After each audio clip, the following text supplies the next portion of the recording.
Hello friends, welcome back to education with Vidhi. I hope आप सभी अच्छे होंगे। अब तक हमने पहले पढ़ा है क्वेश्चन नंबर 31 तक हमने अति लघु उत्तरीय प्रश्न कंप्लीट किए हैं। ये आपकी सेकंड यूनिट है समकालीन भारत और शिक्षा की, जिसके हम अति लघु प्रश्न कर रहे हैं।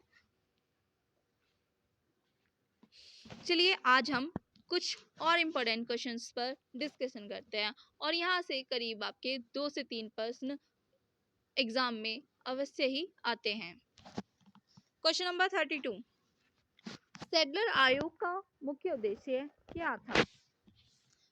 माध्यमिक शिक्षा इंटरमीडिएट स्तर पर हो व इसको विश्वविद्यालय शिक्षा से पृथक रखा जाए। क्वेश्चन नंबर 33, सैडलर आयोग का गठन किस प्रकार की शिक्षा के लिए हुआ?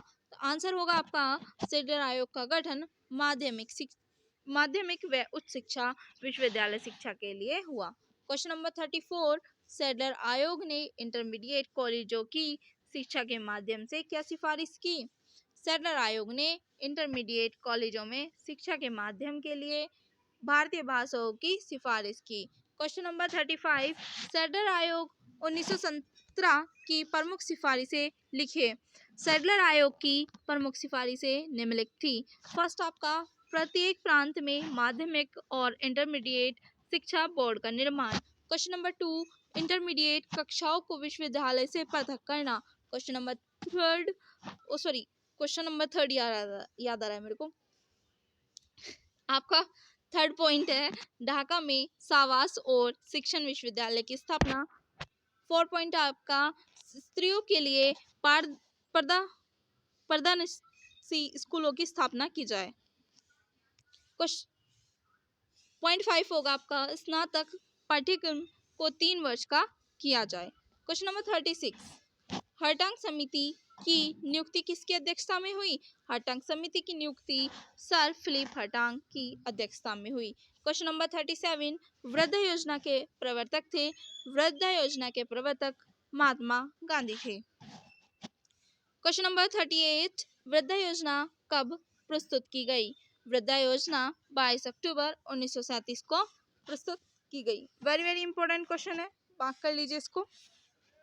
वृद्धा योजना का दूसरा नाम क्या है? क्वेश्चन नंबर आपका 13, वृद्धा योजना को बुनियादी शिक्षा या नई तालीम के नाम से भी जाना जाता है। क्वेश्चन नंबर 40, बेसिक शिक्षा की अवधि कितनी निर्धारित की गई है?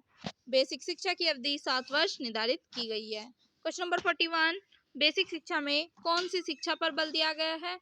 बेसिक शिक्षा में क्राफ्ट की शिक्षा पर बल दिया गया है।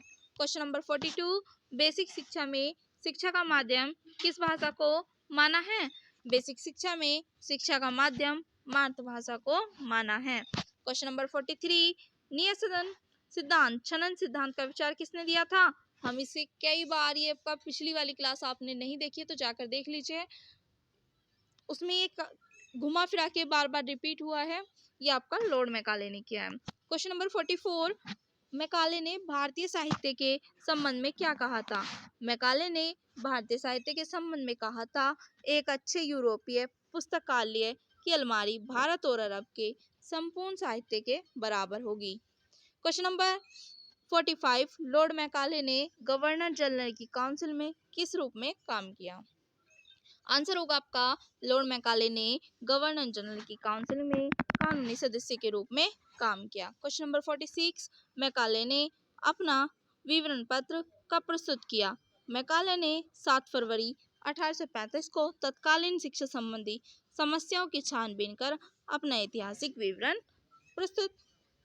पत्र प्रस्तुत किया था। क्वेश्चन नंबर 47, ब्रिटिश काल में किस शिक्षक योजना ने भारतीय शिक्षा को सर्वाधिक प्रभावित किया? ब्रिटिश काल में मैकाले के विवरण पत्र ने भारतीय शिक्षा को सर्वाधिक प्रभावित किया। क्वेश्चन नंबर 48, कलकत्ता मदरसे की स्थापना किसने की? तो ये आपकी की थी वॉरेन हेस्टिंग्स ने कलकत्ता मदरसे की स्थापना की थी। क्वेश्चन नंबर 49, सन 1854 की शिक्षा नीति किसने तैयार की थी? सन 1854 की शिक्षा नीति चार्ल्स वुड ने तैयार की थी। क्वेश्चन नंबर 50, शिमला शिक्षा सम्मेलन का आयोजन कब हुआ? तो ये आपका 1901 में हुआ था। Question number 51, Banaras Sanskrit college की स्थापना कब हुई? तो 1791 में बनारस कॉलेज की स्थापना हुई। क्वेश्चन नंबर 52, लॉर्ड कर्जन ने अपनी शिक्षा नीति को सरकारी प्रस्ताव के रूप में कब प्रकाशित किया? लॉर्ड कर्जन ने अपनी शिक्षा नीति को 11 मार्च 1904 को एक सरकारी प्रस्ताव के रूप में प्रकाशित किया। क्वेश्चन नंबर 53, चार्ल्स वुड द्वारा कौन सी शिक्षा नीति की वकालत की गई? चार्ल्स वुड द्वारा भारतीय शिक्षा नीति की वकालत की गई।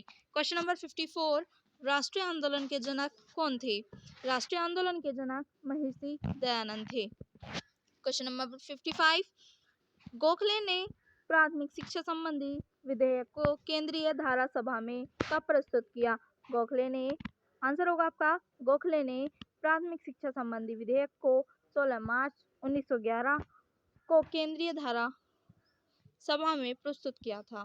क्वेश्चन नंबर 56, शिक्षा की वृद्धा योजना को अखिल भारतीय कांग्रेस ने किस सत्र में अपनाया था?